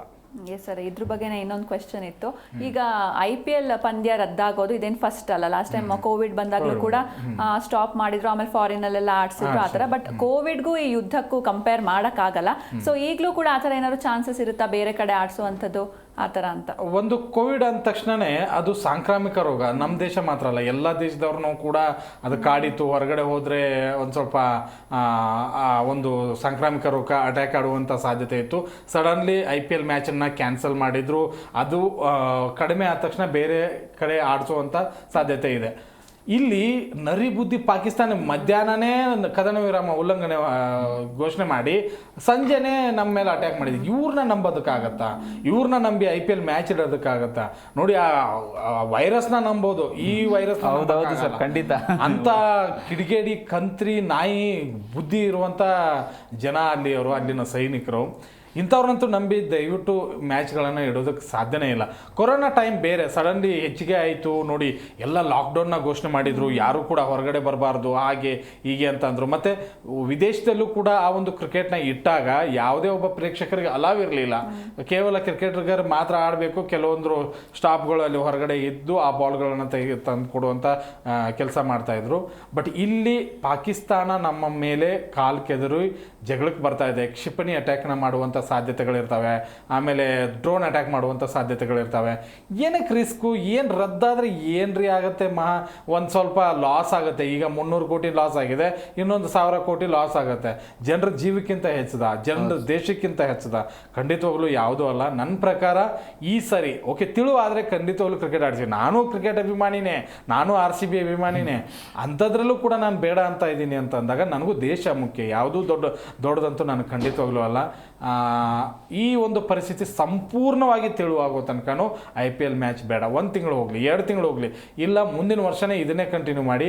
ಬಟ್ ಸದ್ಯ ಈ ಒಂದು ತಿಂಗಳಲ್ಲಿ ಈ ಮ್ಯಾಚ್ಗಳನ್ನು ಆಡಿಸೋದು ಸರಿಯಲ್ಲ ಅಂತ ನಾನು ಹೇಳ್ತೀನಿ ಅಷ್ಟೇ. Yes sir. ಇನ್ನು ಮಂಜುನಾಥ್ ಅವರೇ, ಸೊ ಈ ರೋಹಿತ್ ಶರ್ಮಾ ಅವರು ಈಗ ಟೆಸ್ಟ್ ಕ್ರಿಕೆಟ್ಗೆ ರಿಟೈರ್ಮೆಂಟ್ ಕೊಟ್ಟಿದ್ದಾರೆ. ಸೊ ನೆಕ್ಸ್ಟ್ ಕೊಹ್ಲಿ ಅವ್ರು ಏನಾದರೂ ಕೊಡ್ತಾರಾ ಹೇಗೆ ಅಂತ? ಸೊ ಅದು ಜೋಡಿ ಹೆಂಗೆ ಅಂತಂದರೆ, ಈ ಒಂದು ಇಂಡಿಯನ್ ಲೆಜೆಂಡಲ್ಲಿ ರೋಹಿತ್ ಶರ್ಮಾ ಕೊಹ್ಲಿ ಅಂತಂದರೆ ಒಂಥರ ಹೆಂಗೆ ಅಂದರೆ ತುಂಬ ಟಾಪಲ್ಲಿ ನೋಡುವಂಥ ವ್ಯಕ್ತಿಗಳು ಅವರಿಬ್ಬರು. ಯಾಕೆಂದರೆ ತುಂಬ ಕಪ್ಗಳು ಗೆಲ್ಸ್ಕೊಟ್ಟಿದ್ದಾರೆ ಇಂಡಿಯಾಗೋಸ್ಕರ. ಅವ್ರದ್ದೇ ಆದ ಒಂದು ಕಾಂಟ್ರಿಬ್ಯೂಷನ್ ಇದೆ, ಅವ್ರದ್ದೇ ಆದ ಒಂದು ಕರ್ತವ್ಯ. ಹೆಂಗೆ ಅಂತಂದರೆ ರೋಹಿತ್ ಶರ್ಮಾಗೂ ವಿರಾಟ್ ಕೊಹ್ಲಿಗೂ ಒಂಥರ ಅವಿನಾಭಾವ ಸಂಬಂಧ. ನೋಡಿ, ವರ್ಲ್ಡ್ ಕಪ್ಪಲ್ಲಿ ನೋಡಿ, ಟೆಸ್ಟಲ್ಲಿ ನೋಡಿ, ಅವ್ರ ಜೋಡಿ ಚೆನ್ನಾಗಿದೆ. ವರ್ಲ್ಡ್ ಕಪ್ಪಲ್ಲೂ ಎಷ್ಟು ಎಮೋಷನ್ ಆಗಿದ್ದರು. ಆ ಒಂದು ಜೋಡಿ ಆ ಟೈಮಲ್ಲೇ T20 ಕಪ್ ಗೆದ್ದರು. ಆ ಟೈಮಲ್ಲೇ ಬ್ಯಾಕ್ ಹಿಂದೆ ನಾನು T20ಗೆ ಬಾಯ್ ಹೇಳ್ತಾ ಇದ್ದೀನಿ, ನೆಕ್ಸ್ಟ್ ಬರೋರಿಗೆ ನಾವು ದಾರಿ ಮಾಡಿಕೊಡ್ತಾ ಇದ್ದೀವಿ ಅಂತ ಹೇಳ್ಬಿಟ್ಟು ಒಂದು ಸ್ಟೇಟ್ಮೆಂಟ್ ಕೊಟ್ಟು ಇದು ಮಾಡ್ತಾರೆ. ಸೊ ಅದೇ ಥರನೇ ರೋಹಿತ್ ಶರ್ಮಾ, ನನಗೆ ಸಾಕು, ನಾನು ಇಂಡಿಯಾ ಅಂತ ಬಂದಾಗ ಅದಕ್ಕೋಸ್ಕರ ನಾನು ಯಾವುದೇ ಒಂದು ಮೈಲ್ ಸ್ಟೋನಿಗೆ ನಾನು ಆಡಿಲ್ಲ, ನಾನು ಇಂಡಿಯಾಗೋಸ್ಕರ ಆಡಬೇಕಿತ್ತು, ಆಡಿದ್ದೀನಿ, ಸಾಕು, ನನಗೆ ಇಷ್ಟು ಸಾಕು ಅಂತ ಹೇಳ್ಬಿಟ್ಟು ಅವರು ಒಂದು ಸ್ಟೇಟ್ಮೆಂಟ್ ಕೊಟ್ಟು ಅವರು ಡಿಕ್ಲೇರ್ ಕೊಟ್ಟಿದ್ದಾರೆ. ಸೊ ವಿರಾಟ್ ಕೊಹ್ಲಿನೂ ಅದೇ ಥರನೇ ಹೇಳ್ತಾರೆ. ಅವ್ರು ಬೇರೆ ಏನು ಹೇಳಲ್ಲ. ನೆಕ್ಸ್ಟ್ ಬರೋರಿಗೆ ನಾವು ದಾರಿ ಮಾಡಿಕೊಡ್ಬೇಕು, ನೆಕ್ಸ್ಟ್ ಬರೋರಿಗೆ ನಾವು ಸ್ಫೂರ್ತಿ ಆಗಬೇಕು, ನೆಕ್ಸ್ಟ್ ಬರೋರಿಗೆ ನಾವು ಪ್ಲೇಸ್ ಮಾಡಿಕೊಡ್ಬೇಕು. ಯಾಕೆ ನಾವೇ ಇದ್ಬಿಟ್ರೆ ಇನ್ನೊಬ್ಬ ಎಂಥದ್ದು ಯುವಕರೆಲ್ಲ ಹಿಂದ್ಗಡೆ ಉಳಿದ್ಬಿಡ್ತಾರೆ. ಸೊ ಅಂಥ ವ್ಯಕ್ತಿಗಳ್ನ ನಾವು ನಿಜವಾಗ್ಲೂ ಮಿಸ್ ಮಾಡ್ಕೊತೀವಿ. ಟೆಸ್ಟ್ ಅಂತ ಬಂದಾಗ, ODI ಅಂತ ಬಂದಾಗ ಅವರಿಬ್ಬರು ಎಂಥ ಟೈಮಲ್ಲಿ ಲೆಜೆಂಡ್ಗಳಾಗಿ ಆಟಗಳು ಆಡಿದ್ದಾರೆ, ಕಪ್ ಗೆಲ್ಸ್ಕೊಟ್ಟಿದ್ದಾರೆ, ಎಷ್ಟೆಷ್ಟೋ ಮ್ಯಾಚ್ಗಳನ್ನ ಬೇರೆ ದೇಶದ ಮೇಲೆ ಗೆಲ್ಸ್ಕೊಟ್ಟಿದ್ದಾರೆ. ಅಂಥ ವ್ಯಕ್ತಿಗಳು ರಿಟೈರ್ಮೆಂಟ್ ಆದಾಗ ಸ್ವಲ್ಪ ನೋವಾಗುತ್ತೆ, ಬೇಜಾರಾಗುತ್ತೆ. ಸೊ ನೆಕ್ಸ್ಟ್ ಬರೋರು ಅವ್ರ ದಾರಿಲೇ ನಡ್ಕೊಂಡು ಹೋಗ್ಲಿ, ಇಂಡಿಯಾನ ನಡೆಸಲಿ ಅಂತ ನಾವು ಬಯಸೋದು ಅಷ್ಟೇ. ಏನಂದರೆ ಸಿಂಚನ, ಇಲ್ಲಿ ವಿರಾಟ್ ಕೊಹ್ಲಿ ರಿಟೈರ್ಮೆಂಟ್ ಬಗ್ಗೆ ಯೋಚನೆ ಮಾಡೋದಲ್ಲ, ಕಲ್ಪನೆನೂ ಮಾಡ್ಕೊಳಕ್ಕಾಗಲ್ಲ. ಆತ ರೋಹಿತ್ ಶರ್ಮಾಗೆ ಅವಶ್ಯಕತೆ ಇತ್ತು ಅಥವಾ ಡಿಸ್ಕಸ್ ಮಾಡಿದ್ರು, ರಿಟೈರ್ಮೆಂಟ್ ಕೊಟ್ಟರು, ಒಳ್ಳೆಯದು ಮಾಡಲಿ. ಬಟ್ ಕೊಹ್ಲಿಯಿಂದ ಅದನ್ನು ಎಕ್ಸ್ಪೆಕ್ಟ್ ಮಾಡೋಕ್ಕೆ ಹೋಗ್ಬೇಡಿ. ಅವ್ರಿಗೆ ಯಾವಾಗ ಬೇಕೋ ಅವ್ರು ಅದನ್ನು ಕೊಡಲಿ. ಇನ್ನೂ 4-5 ವರ್ಷ ಅವ್ರು ಆಡಲಿ. ಯಾಕಂದರೆ ಯಾವ ಯುವಕರಿಗೆ ಕಡಿಮೆ ಇದ್ದಾರೆ ವಿರಾಟ್ ಕೊಹ್ಲಿ. ಯಾರು ಒಂದು ಫೀಲ್ಡ್ನಲ್ಲಿ ರನ್ ತಗೊಳ್ಕೊಳ್ಳೋದಕ್ಕೆ ಹೋಗಿ ಅವರಷ್ಟು ಎನರ್ಜಿ ಯಾರ ಹತ್ರ ನಾವು ನೋಡೋಲ್ಲ. ಫೀಲ್ಡಲ್ಲಿ ರನ್ಔಟ್ ಮಾಡೋದಾಗಿರ್ಬೋದು, ಬಾಲ್ಗಳನ್ನು ಹಿಡಿಯೋದಾಗಿರ್ಬೋದು, ಕ್ಯಾಚನ್ನು ಹಿಡಿಯೋದಾಗಿರ್ಬೋದು, ಟೀಮ್ನ ಲೀಡ್ ಮಾಡೋದ್ರಿಂದ ಹಿಡಿದು ಎಲ್ಲದರಲ್ಲೂ ಕೂಡ ವಿರಾಟ್ ಕೊಹ್ಲಿ ಫಿಟ್ ಇದ್ದಾಗ ನಾವು ಯಾಕೆ ಅವರ ರಿಟೈರ್ಮೆಂಟ್ ಬಗ್ಗೆ ಯೋಚನೆ ಮಾಡಬೇಕು? ಖಂಡಿತವಾಗ್ಲೂ ನಾನು ಆ್ಯಸ್ ಎ RCB ಅಭಿಮಾನಿ, ಕೊಹ್ಲಿ ಅಭಿಮಾನಿಯಾಗಿ ಹೇಳ್ತೀನಿ, ಅದನ್ನು ನನಗೆ ಕಲ್ಪನೆ ಕೂಡ ಮಾಡ್ಕೊಳಕ್ಕಾಗಲ್ಲ. ವಿರಾಟ್ ಕೊಹ್ಲಿ ರಿಟೈರ್ಮೆಂಟ್ ಅವತ್ತು ಕಣ್ಣೀರಂತೂ ಖಂಡಿತವಾಗ್ಲೂ ಬರುತ್ತೆ ಎಲ್ರಿಗೂ. ಆ ಒಂದು ಮೂಮೆಂಟ್ ಬರದೇ ಇರಲಿ ಅಂತಲೇ ಅಂದ್ಕೊಳ್ತೀನಿ ನಾನಂತೂ. ಒಂದೇನು ಅಂದರೆ, ರೋಹಿತ್ ಶರ್ಮಾ ರಿಟೈರ್ಮೆಂಟ್ ಇಷ್ಟು ಈಸಿಯಾಗಿ ಬೇಕಾಗಿರಲಿಲ್ಲ. ಅದು ಬೇಜಾರಾಯಿತು. ಒಂದು ಮೆಸೇಜನ್ನು ಹಾಕಿ ನಾನು ರಿಟೈರ್ಮೆಂಟ್ ಕೊಡ್ತಾ ಇದ್ದೀನಿ, ಒಂದು ಒಳ್ಳೆಯ ತಂಡದಿಂದ ಆ ಒಂದು ಏನು ಗೊತ್ತಾ, ನಾನು ರಿಟೈರ್ಮೆಂಟ್ ಅಂದರೆ ಪ್ರತಿ ಸರಿ ನಾನು ನೆನ್ಪು ಮಾಡ್ಕೊಳ್ಳೋದು ಎಲ್ಲರೂ ಕೂಡ ಹಿಂಗೆ ಬ್ಯಾಟ್ ಹಿಡಿದು ಅವ್ರನ್ನ ಒಳಗಡೆ ಕರೆದು ಅವ್ರಿಗೆ ಹ್ಯಾಗ್ ಮಾಡಿ ಆ ಕೊನೆ ಮ್ಯಾಚ್ ಆ ಫೀಲ್ನ ಎಂಜಾಯ್ ಮಾಡಿ ಆ ಒಂದು ವ್ಯಾಲ್ಯೂ ಆ ಒಂದು ಒಬ್ಬ ಶ್ರೇಷ್ಠ ಆಟಗಾರನಿಗೆ ಸಿಗುವಂಥ ವ್ಯಾಲ್ಯೂನ ಎಂಜಾಯ್ ಮಾಡಿ ಆ ಕೊನೆಗೆ ರಿಟೈರ್ಮೆಂಟ್ ಕೊಟ್ಟಿದ್ರೆ ರೋಹಿತ್ ಶರ್ಮಾ ಆ ಖುಷಿ ಅಂತೂ ಖಂಡಿತವಾಗ್ಲೂ ಇರ್ತಿದ್ದೋ. ಅವ್ರ ಡಿಸಿಷನ್ ಏನೋ ಇರುತ್ತೆ, ಏನೋ ಬೇಜಾರಲ್ಲಿ ಇರುತ್ತೆ. ಆ ಬೇಜಾರು ಏನು ಅನ್ನೋದು ಕೂಡ ಈ ಕೆಲವೊಬ್ರಿಗೆ ಗೊತ್ತಿದೆ, ನಮಗೂ ಗೊತ್ತಿದೆ, ಬಟ್ ಅದನ್ನು ಹೇಳೋದು ಬೇಕಾಗಿಲ್ಲ ಈಗ. ಬಟ್ ಈಗ ಕಂಪ್ಯಾರಿಸನ್ ಮಾಡ್ತಾ ಇದ್ದಾರೆ, ವಿರಾಟ್ ಕೊಹ್ಲಿ ರಿಟೈರ್ಮೆಂಟ್ ಕೊಡಲಿ ಅಂತ ಹೇಳಿ. ಇಂಥವ್ರಿಗೆ ಹೇಳೋದು ಒಂದೇ, ಅವ್ರ ಕಾಲ್ದೊಳಗೂ ಸಮಾನ ಇಲ್ಲ ಯಾರು ಅವ್ರ ರಿಟೈರ್ಮೆಂಟ್ ಕೇಳೋರಿಗೆ. ಫಿಟ್ ಇರುವಂಥ ಹುಡುಗ, ಅದ್ರ ಜೊತೆಗೆ ರನ್ ತಂದು ಕೊಡ್ತಾ ಇರುವಂತಹ ಒಬ್ಬ ಯುವಕ, ಅದ್ರ ಜೊತೆಗೆ ತಂಡದಲ್ಲಿ ಯಾವುದೇ ಒಬ್ಬ ನಾಯಕನಿದ್ರೂ ಕೂಡ ಆತನ ಬೆನ್ನಿಗೆ ನಿಂತ್ಕೊಂಡು ತಂಡವನ್ನು ಗೆಲ್ಲಿಸ್ತಾ ಇರುವಂಥ ಒಬ್ಬ ಆಟಗಾರ. ಇಂಥವನಿಗೆ ನೀವು ರಿಟೈರ್ಮೆಂಟ್ ಕೇಳೋದೇ ದೊಡ್ಡ ತಪ್ಪು. ಅವರು ರೋಹಿತ್ ಶರ್ಮಾದೇನಿತ್ತು ಅಂತಂದರೆ ಪ್ರಾಬ್ಲಮ್ಮು, ಮುಂದೆ ಆ್ಯಸ್ ಎ ನಾಯಕನಾಗಿ ವೈಫಲ್ಯ ಹೊಂದಿದ್ರು. ಮುಂದಿನ ಸರಣಿಗಳಿಗೆ ಆಯ್ಕೆ ಮಾಡೋದಕ್ಕೆ BCCI ಒಂದು ದೊಡ್ಡ ಪ್ರಶ್ನೆಯನ್ನು ಇಟ್ಟಿತ್ತು. ಅದರ ಜೊತೆಗೆ ಮಾತುಕತೆಗಳು ಭಾಳ ಆಗಿತ್ತು. ಇದು ಕೇವಲ ಊಹಾಪೋಹಗಳು ನಮಗೆ ಗೊತ್ತಿರೋ ಪ್ರಕಾರ. ಆ ಒಂದು ಕಾರಣಕ್ಕಾಗಿಯೇ ಸಡನ್ನಾಗಿ ರಿಟೈರ್ಮೆಂಟ್ ಹೊಂದಿದ್ರು. ಇದೆಲ್ಲ ಇಂಥದ್ದೆಲ್ಲ ಆಗತ್ತೆ ಅಂತಲೇ ನಮ್ಮ ಹೀರೋ ಯಾವಾಗಲೂ ರಿಟೈರ್ಮೆಂಟ್ ನಾಯಕತ್ವ ಕೊಟ್ಟಿದ್ದಾರೆ. ಬಟ್ ಆ್ಯಸ್ ಎ ಆಟಗಾರನಾಗಿ ಇನ್ನೂ ಫಿಟ್ ಇದ್ದಾರೆ, ಇನ್ನೂ ಆಡಬಹುದು. ಇನ್ನೂ 5-6 ವರ್ಷ ಟೆಸ್ಟ್ ಒನ್ ಡೇನಲ್ಲಿ ಅವ್ರು ಹಿಂಗೆ ಮುಂದುವರಿತಾರೆ, ನೋ ಡೌಟ್. ವಿರಾಟ್ ಕೊಹ್ಲಿ ಟೆಸ್ಟ್ಗೆ ಅಥವಾ ಒನ್ ಡೇಗೆ ರಿಟೈರ್ಮೆಂಟ್ ಕೊಡಲ್ಲ. Yes sir. ಇನ್ನು ಮಂಜುನಾಥ್ ಅವರೇ, ಸೊ ಈಗ IPL ಮ್ಯಾಚಸ್ನ ಮುಂದಕ್ಕೆ ಹಾಕಿರೋವಂಥದ್ದು. ಸೊ ಬಹಳಷ್ಟು ಜನ ಏನು ಅನ್ಕೊಳ್ತಿದ್ದಾರೆ ಅಂದರೆ, ಇವಾಗ ಮುಂದಕ್ಕೆ ಹಾಕಿರೋದ್ರಿಂದ ನೆಕ್ಸ್ಟು ಮಳೆಗಾಲ ಶುರು ಆಗುತ್ತೆ, ಸೊ ಅವಾಗ ಆಡೋದು ಕಷ್ಟ ಇದೆ ಈ ಮ್ಯಾಚಸ್ಗಳನ್ನ ಅಂತ. ಸೊ ಇದ್ರ ಬಗ್ಗೆ ನಿಮ್ಮ ಒಪಿನಿಯನ್? ಹೌದು, ನೀವು ಹೇಳಿದ್ದು ಒಳ್ಳೆ ಕ್ವಶನ್ ಕೇಳಿದ್ರಿ. ಯಾಕೆಂದರೆ ಮಳೆಗಾಲ ಬಂತು ಅಂದರೆ ಯಾವುದೇ ಒಂದು ಟೈಮಲ್ಲಾದರೂ, ಮಾರ್ನಿಂಗ್ ಆಗ್ಬೋದು, ಆಫ್ಟರ್ನೂನ್ ಆಗ್ಬೋದು, ಇಲ್ಲ ನೈಟ್ ಆಗ್ಬೋದು, ಯಾವ ಟೈಮಲ್ಲಿ ಮಳೆ ಬರುತ್ತೆ ಅಂತ ಎಕ್ಸ್ಪೆಕ್ಟ್ ಮಾಡೋಕ್ಕಲ್ಲ. ಈಗ ಮಳೆ ಬಲ್ದಿರೋ ಕಾಲದಲ್ಲೇ ಮಳೆ ಬರ್ತಾ ಇದೆ. ಸೊ ಆವಾಗ ಕಂಟಿನ್ಯೂಸ್ಲಿ ಮಳೆ ಬರುತ್ತೆ. ಆವಾಗ ನೀವು ಹೇಳ್ದಂಗೆ ಆಟನ ಆಡೋದಕ್ಕೆ ತುಂಬ ಕಷ್ಟ ಆಗುತ್ತೆ. ಏನು ಕಷ್ಟ ಇಲ್ಲ, ಏನು ಕಷ್ಟ ಇರುತ್ತೆ. ಮಳೆ ಬರುತ್ತೆ, ಪಿಚ್ಗಳೆಲ್ಲ ಚೆನ್ನಾಗಿರುತ್ತೆ. ಚೆನ್ನಾಗಿ ಆ ಮೂಮೆಂಟಿಗೆ ಮಳೆ ಬರಲಿಲ್ಲ ಅಂದರೆ ಓಕೆ ಆಡ್ಸೋಣ, ಇಲ್ಲ ಅಂದರೆ ಒಂದೊಂದು ಪಾಯಿಂಟ್ ಕೊಡೋಣ. ಈ ಸೆಮಿಫೈನಲ್ ಅಂತೂ ಇನ್ನೊಂದು ಡೇ ಇರುತ್ತೆ. ಅವಾಗಲೂ ಮಳೆ ಬಂತು ಅಂದರೆ ಯಾರ್ದು ಅಂಕ ಈ ಲೀಗಲ್ಲಿ ಇರುತ್ತೋ ಅವ್ರು ಮುಂದ್ಗಡೆ ಹೋಗ್ತಾರೆ. ಅದು ರೂಲ್ಸ್ ಅಂತೂ ಇದ್ದೇ ಇದೆ. ಮತ್ತು ಏನು ಕಂಟಿನ್ಯೂ ಮಳೆಗಾಲ ಅಂದ ತಕ್ಷಣ ಕಂಟಿನ್ಯೂ ಅಂತೂ ಏನು ಹೊಡೆಯಲ್ಲ.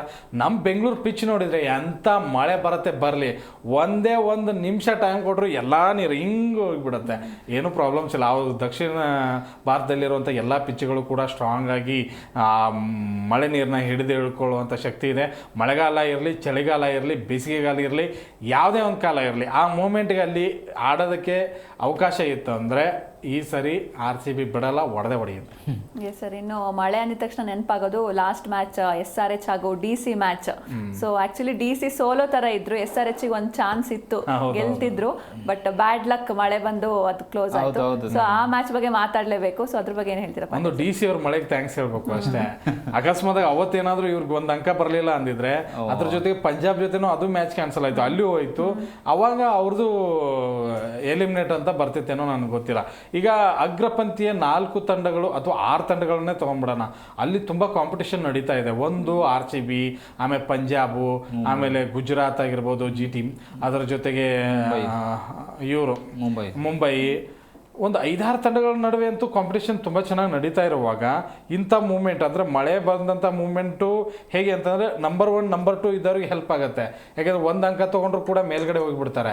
ಈ 6-7 ಪೊಸಿಷನಲ್ಲಿ ಏನಿರ್ತಾರೆ, ಅಥವಾ 5-6-7ರಲ್ಲಿ ಇವ್ರಿಗೇನಾದರೂ ಮಳೆ ಬಂದು ಕ್ಯಾನ್ಸಲ್ ಆಯ್ತಂದ್ರೆ ತುಂಬ ಹಿಂದೆ ಬಂದುಬಿಡ್ತಾರೆ. ನನಗನ್ಸಿದ ಮಟ್ಟಿಗೆ DCಗೆ ಲಕ್ಕೇ ಇಲ್ಲ. ಆರಂಭದಲ್ಲಿ ಏನು ಆರ್ಬಿಡಿಸಿದ್ದು 4-4 ಗೆದ್ರು, 5-5 ಗೆದ್ರು. ಅದಾದ ನಂತರ ಒಂದೊಂದೇ ಕೆಳಗಡೆ ಬಂದು ಈಗ ಮಳೆ ಬರಬಾರ್ದು, ಮ್ಯಾಚ್ ಕ್ಯಾನ್ಸಲ್ ಆಗಬಾರ್ದು, ಹಾಗೆ ಹೀಗೆ ಅಂತ ಪ್ರೇಯರ್ ಮಾಡ್ತಾ ಇದ್ದಾರೆ. 2 ಪಂದ್ಯಗಳಲ್ಲೂ ಕೂಡ ಅವ್ರನ್ನ ದೇವ್ರ ಕೈ ಹಿಡಿದಿದ್ದಾನೆ. ಒಂದು ಆ ಮಳೆ ಬಂದು 1 ಅಂಕ ಸಿಕ್ತು. ಇಲ್ಲೂ ಕೂಡ ಆರಂಭ ತುಂಬ ಚೆನ್ನಾಗಿ ಪ್ರಭು ಸಿಮ್ರನ್ ಸಿಂಗ್ ಆಗಿರ್ಬೋದು, ಆರ್ಯ ಆಗಿರ್ಬೋದು 100 ಪಾರ್ಟ್ನರ್ಶಿಪ್ ಕೊಟ್ಟಿದ್ದಾರೆ. ಆರ್ಯ ವಿಕೆಟ್ ಹೋಗಿದೆ, ಬಟ್ ಅದಾದ ನಂತರ 200+ ರನ್ ಆಗೇ ಆಗ್ತಿತ್ತಲ್ಲಿ. ಆವಾಗ ಇವ್ರು ಚೇಂಜ್ ಮಾಡೋದು ಕಷ್ಟ ಆಗ್ತಿತ್ತು. ಸೋಲೋ ಮ್ಯಾಚ್ನ ಒಂದು ಸ್ವಲ್ಪ ಅಲ್ಲಿ ತಡೆ ಹಿಡಿತು, ಮತ್ತು ಮಳೆನೂ ಕೈ ಹಿಡಿದಿದೆ. ನನಗನ್ಸಿದ ಮಟ್ಟಿಗೆ DCಗೇನೋ ಲಕ್ ಹೊಡಿತಾ ಇದೆ, ಬಟ್ ಮುಂದಿನ ಹಂತಗಳಲ್ಲಿ ಅದು ಎಲ್ಲಿ ಮಟ್ಟಿಗೆ ಬರುತ್ತೆ ನೋಡ್ಬೇಕಷ್ಟೇ. ಎಸ್. ಇನ್ನು ಆ ಮ್ಯಾಚ್ ಬಗ್ಗೆ ನೀವೇನು ಹೇಳ್ತೀರಾ? ಅದೇ ಆ ಮ್ಯಾಚ್ ಬಗ್ಗೆ ಹೇಳ್ಬೇಕಂದ್ರೆ, ಲಕ್ಕಿಲಿ DCನ ಕಾಪಾಡ್ತಿದೆ. ಒಂದು ಕಡೆ ಪಾಕಿಸ್ತಾನ ಯುದ್ಧ ಇದು ಅಟ್ಯಾಕ್ ಮಾಡಿದಾಗಿಂದ ಅದು ಡಾರ್ಕ್ ಲೈಟ್ ಆಗಿ ಅದನ್ನು ಸ್ಟಾಪ್ ಮಾಡಿದ್ರು. ಅವಾಗ ಅವರು ಪಂಜಾಬ್ ಇರೋ ಬೌಲಿಂಗಿಗೆ ಡಿ ಸಿಗೂ ಬೌಲಿಂಗ್ ಹೋಲಿಕೆ ಮಾಡಿಕೊಂಡ್ರೆ ಪಂಜಾಬ್ ಟಾಪಲ್ಲಿದೆ ಬೌಲಿಂಗಲ್ಲಿ. ಯಾಕೆಂತಂದರೆ ತುಂಬ ಚೆನ್ನಾಗಿ ಬೌಲಿಂಗ್ ಮಾಡೋಂಥ ವ್ಯಕ್ತಿಗಳಿದ್ದಾರೆ. ಚಾಹಲ್ ಆಗಿರ್ಬೋದು, ಚಾಹಲ್ ನೋಡಿ ಒಂದೇ ಓವರಲ್ಲಿ ಹ್ಯಾಟ್ರಿಕ್ ತಗೊಂಡ್ರು ಅಂಥವ್ರು, ಮತ್ತು ಆಕಾಶ್ದೀಪ್ ಆಗಲಿ ತುಂಬ ಜನ ಬೌಲರ್ಗಳಿದ್ದಾರೆ. ಇಲ್ಲಿ ಅಂತ ಅಂದರೆ ಸ್ಟಾರ್ಕು ಒಂದು ಕಡೆ ಪ್ಲಸ್ ಆಗಿದ್ದಾರೆ, ಒಂದು ಕಡೆ ಮೈನಸ್ ಆಗಿದ್ದಾರೆ. ಮತ್ತು ಕುಲ್ದೀಪು ಅಷ್ಟೇ ಒಂದು ಕಡೆ ಎಫೆಕ್ಟ್ ಆಗಿದ್ದಾರೆ, ಒಂದು ಕಡೆ ಹೇಳೋದಕ್ಕಾಗಲ್ಲ. ಇಲ್ಲಿ ಅನ್ಎಕ್ಸ್ಪೀರಿಯನ್ಸ್ಡ್ ತುಂಬ ಕಾಡುತ್ತೆ, ಅಲ್ಲಿ ಎಕ್ಸ್ಪೀರಿಯನ್ಸ್ ತುಂಬ ಚೆನ್ನಾಗಿದೆ. ಅಲ್ಲಿ ಬ್ಯಾಟಿಂಗ್ ಲೈನಪ್ ತುಂಬ ಸ್ಟ್ರಾಂಗ್ ಆಗಿದೆ. ಶ್ರೇಯಸ್ ಅಯ್ಯರು ಎಲ್ಲೋದ್ರು ನೋಡಿ, KKR ಆಗಿದ್ರು ಚೆನ್ನಾಗಿ ಆಡಿದ್ರು, DC ಇದ್ರು ಚೆನ್ನಾಗಿ ಆಡಿದ್ರು. ಈಗ ಪಂಜಾಬಲ್ಲಿದ್ದಾಗಲೂ ಚೆನ್ನಾಗಿ ಆಡ್ತಿದ್ದಾರೆ, ಟೀಮ್ನ ಒಂದು ಮುಂದಕ್ಕೆ ತಗೊಂಡೋಗ್ತಿದ್ದಾರೆ. ಸೊ ಟಾಪ್ 4ಅಲ್ಲಂತೂ ಇವ್ರು ಇದ್ದಾರೆ. ನನ್ನ ಪ್ರಕಾರ ಕಪ್ ಗೆಲ್ಲೋ ಫೇವ್ರೇಟ್ ಟೀಮಲ್ಲಿ RCB ಬಿಟ್ಟರೆ ನೆಕ್ಸ್ಟ್ ನಾನು ಪಂಜಾಬ್ನೇ ನಾನು ಇಡೋದು. ಯಾಕೆಂದರೆ ಅಷ್ಟು ಚೆನ್ನಾಗಿದೆ ಟೀಮು. ಯಾಕೆಂದರೆ ಚೆನ್ನಾಗಿರೋ ಟೀಮ್ನ ಚೆನ್ನಾಗಿದೆ ಅಂತ ಹೇಳಬೇಕು. ಯಾಕೆಂದರೆ ಯಾವುದನ್ನು ಲಕ್ಕಿಲಿ ಪಾಸಾಗಿ ಲಕ್ಕಿಲಿ ಬಂದಿಲ್ಲ ಅವರು. ನಾವು ಇಷ್ಟು ಮ್ಯಾಚ್ಗಳು ನೋಡಿದರೆ ಒಳ್ಳೊಳ್ಳೆ ಸ್ಕೋರ್ ಹೊಡೆದಿದ್ದಾರೆ, ಒಳ್ಳೊಳ್ಳೆ ಮ್ಯಾಚ್ ಆಡಿದ್ದಾರೆ, ಒಳ್ಳೊಳ್ಳೆ ಬೌಲಿಂಗಲ್ಲಿ ಕಾಂಟ್ರಿಬ್ಯೂಷನ್ ಕೊಟ್ಟಿದ್ದಾರೆ. ನೋಡಿ, ಲೋ ಸ್ಕೋರಿಗೆ ಆಲ್ ಔಟ್ ಮಾಡಿರೋ ತಂಡ ಈ ಒಂದು 2025 ಸೀಸನಲ್ಲಿ ಅಂಥ ಒಂದು ತಂಡ ಯಾವುದರಲ್ಲೂ ಕಮ್ಮಿ ಇಲ್ಲ. ದಿ ಬೆಸ್ಟ್ ಟೀಮ್ ಅಂತ ಹೇಳ್ತೀನಿ ಪಂಜಾಬ್. ಎಸ್. ಇನ್ನು ಪಾಟೀಲ್ ಸರ್, ನಿಮಗೆ ಈ ಸೀಸನಲ್ಲಿ ಸಖತ್ ಥ್ರಿಲ್ಲಿಂಗ್ ಮ್ಯಾಚ್ ಅಂತ ಅನ್ಸಿದ್ದು ಯಾವುದು ಅಂತ? ಖಂಡಿತವಲ್ಲ RCB ಮತ್ತು CSK ಅದು ಥ್ರಿಲ್ಲಿಂಗು ಮತ್ತು ಎಕ್ಸ್ಪೆಕ್ಟೆಡ್ ಮ್ಯಾಚು. ಅಂದರೆ ನೋಡಿ, ನಾವು ಕಳೆದ ವರ್ಷವನ್ನು ಮರೆಯೋದಕ್ಕೂ ಸಾಧ್ಯನೇ ಇಲ್ಲ. ಆ ಕೊನೆಯ ಮೂಮೆಂಟಲ್ಲಿ, ಆ ಕೊನೆಯ ವಿನ್ನಿಂದ ನಾವು ಕ್ವಾಲಿಫೈ ಆಗಿದ್ವಿ. ಅದು ಕೂಡ ಯಶ್ ದಯಾಳ್ 17 ರನ್ನ ಉಳಿಸಿದ್ರು.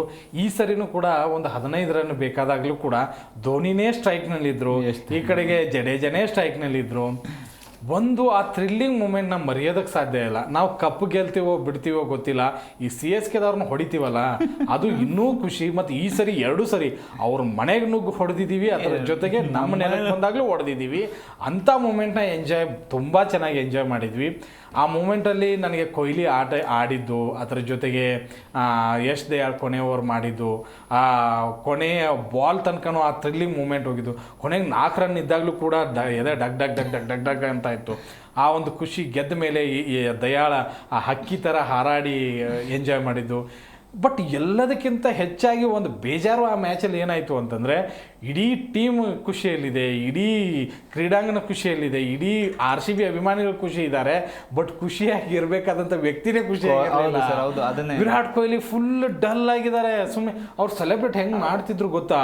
ಇಂಥ ಮೂಮೆಂಟಲ್ಲಂತೂ ಇನ್ನೂ ಡಬಲ್ ಸೆಲೆಬ್ರೇಷನು. ಬಟ್ ಆರಾಮಾಗಿ ಬರ್ತಾರೆ, ಬಂದು ಎಷ್ಟು ಹೇಳೋಣ ಹಗ್ ಮಾಡ್ತಾರೆ, ಹಗ್ ಮಾಡಿ ಓಕೆ ತುಂಬ ಚೆನ್ನಾಗಿ ಮಾಡಿದೆ ಅಂತ ಹೇಳಿ ಖುಷಿನ ವ್ಯಕ್ತಪಡಿಸಿ ಅಭಿಮಾನಿಗಳಿಗೆ ಒಂದು ಕೈ ತೋರಿಸಿ ಒಳಗಡೆ ಹೋಗಿ ಸುಮ್ಮನೆ ಕೂತ್ಕೋತಾರೆ. ಇದು 2 ಥರ ವಿಷನ್ನ ನಾವು ನೋಡ್ಬೋದು. ಯಾಕೆ ಅಂತ ಹೇಳಿ, ನಾವು ಧೋನಿ ಕೊಹ್ಲಿ ಎಷ್ಟೇ ನಾವು ಅಭಿಮಾನಿಗಳು ಹೊಡೆದಾಡಿಕೊಂಡು ಬಡ್ದಾಡಿಕೊಂಡು ಅವ್ರ ಹೆಸರಿಗೆ ಮೇಲೆ ಕಿತ್ಕೊಂಡು, ನಮ್ಮ ಹತ್ರ ₹1 ಇರಲ್ಲ, ಅವ್ರ ಹತ್ರ ಏನೇನು ಇರುತ್ತೆ, ಆದರೂ ಕಿತ್ತಾಡ್ಕೊತಿರ್ತೀವಿ ಧೋನಿ ಕೊಹ್ಲಿ ಹಾಗೆ ಹೀಗೆ ಅಂತ. ಬಟ್ ಅಲ್ಲಿ ಒಂದಂತೂ ಧೋನಿ ಕೊಹ್ಲಿ ನಡುವೆ ಒಂದು ಸಂಭಾಷಣೆ ಅಂತೂ ನಡೆದಿತ್ತು. ನನಗನ್ಸಿದ ಮಟ್ಟಿಗೆ ಧೋನಿ ಅವರು ಹೇಳಿರ್ಬೋದು, this is my last season ಅಂತ ಹೇಳಿ. ಆ ಒಂದು ಕಾರಣಕ್ಕಾಗಿ ಧೋನಿಯವರು ಆ ರೀತಿಯಾಗಿ ಕುತ್ಕೊಂಡಿದ್ರು ಅನ್ನುವಂಥ ಊಹಾಪೋಹಗಳು ಓಡಾಡ್ತಾ ಇದ್ದಾವೆ. ನನಗೂ ಕೂಡ ಕನ್ಫರ್ಮ್ ಆಗಿ ಗೊತ್ತಿಲ್ಲ. ಇದನ್ನು ಬಿಟ್ಟರೆ ಬೇರೆ ಯಾವ ಕಾರಣನೂ ಅಲ್ಲಿ ಇರೋದಕ್ಕೆ ಸಾಧ್ಯನೇ ಇಲ್ಲ. ಯಾಕೆಂದರೆ RCB ಅಂತಹ ಮ್ಯಾಚ್ನ ಗೆದ್ದಿತ್ತು, ಅಂತಹ ಒಂದು ಪರ್ಫಾರ್ಮೆನ್ಸ್ನ ಮಾಡಿತ್ತು. ಇದು ನಮಗೆ ದೊಡ್ಡ ಖುಷಿ ತರುವಂಥದ್ದು. ಅದರಲ್ಲೂ ಕೂಡ ಲಾಸ್ಟ್ ಇಯರ್ ಈ ರೀತಿಯಾಗಿ ಯಶ್ ದಯಾಳ್ ಹೊಡೆದು ಗೆದ್ದಾಗ ಎಲ್ಲ ಸೆಲೆಬ್ರೇಟ್ ಮಾಡಿದ್ರು ಕೊಹ್ಲಿ, ಆಮೇಲೆ ಪವರ್ ತೋರಿಸಿದ್ರು, ಅದರ ಜೊತೆಗೆ ಓಡಾಡಿಬಿಟ್ಟಿದ್ರು, ಖುಷಿ ಪಟ್ಟಿದ್ರು. ಬಟ್ ಈ ಸರಿ ಏನೂ ಕಾಣಿಸ್ಲೇ ಇಲ್ಲ.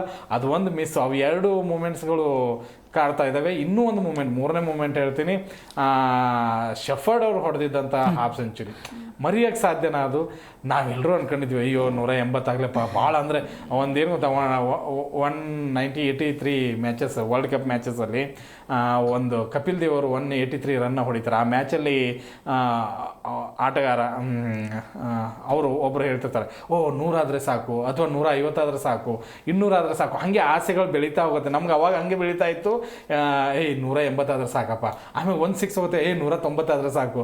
ಇದನ್ನೆಲ್ಲವನ್ನು ಕೂಡಿ ಬೆತ್ತಲ್ಲ ಆ ಒಂದು ಇವರು ಶೆಫರ್ಡ್ ಹಾಫ್ ಸೆಂಚುರಿ ಹೊಡಿತಾರೆ. 210+ ಆಗುತ್ತೆ, ಅಷ್ಟು ರನ್ ಆಗುತ್ತೆ.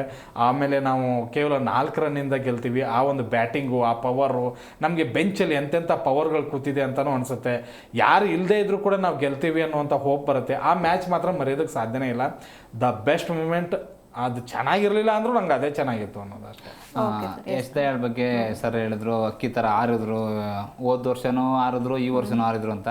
ಸೊ ಆ ವ್ಯಕ್ತಿ ಬಗ್ಗೆ ತುಂಬಾ ಹೇಳಬೇಕು. ಯಾಕೆಂತಂದರೆ ಆ ವ್ಯಕ್ತಿ ಆಪೋಸಿಟ್ GT ಆಡುವಾಗ KKR ರಿಂಕು ಸಿಂಗ್ ಹೊಡೆದಂಥ 5 6ಗೆ ಅವ್ರು ಎಷ್ಟು ಡಿಪ್ರೆಷನ್ಗೆ ಹೋಗ್ತಾರೆ, ಎಷ್ಟು 8 kg ಏನೋ ವೆಯ್ಟ್ ಲಾಸ್ ಆಗ್ತಾರೆ, ಅಡ್ಮಿಟ್ ಆಗ್ತಾರೆ.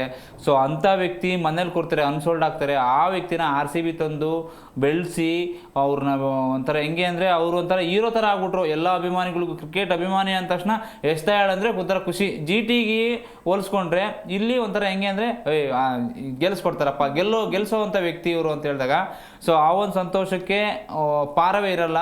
ಸೊ ಆ ಒಂದು ಎಕ್ಸ್ಪ್ರೆಷನ್ನ ಅಕ್ಕಿ ಥರ ಆರಿ ಅವರು ಒಂಥರ ಸೆಲೆಬ್ರೇಟ್ ಮಾಡ್ತಾರೆ. ಸೊ ಆ ವ್ಯಕ್ತಿ ನೋಡಿದ್ರೆ ಒಂಥರ ಖುಷಿ ಅನಿಸುತ್ತೆ.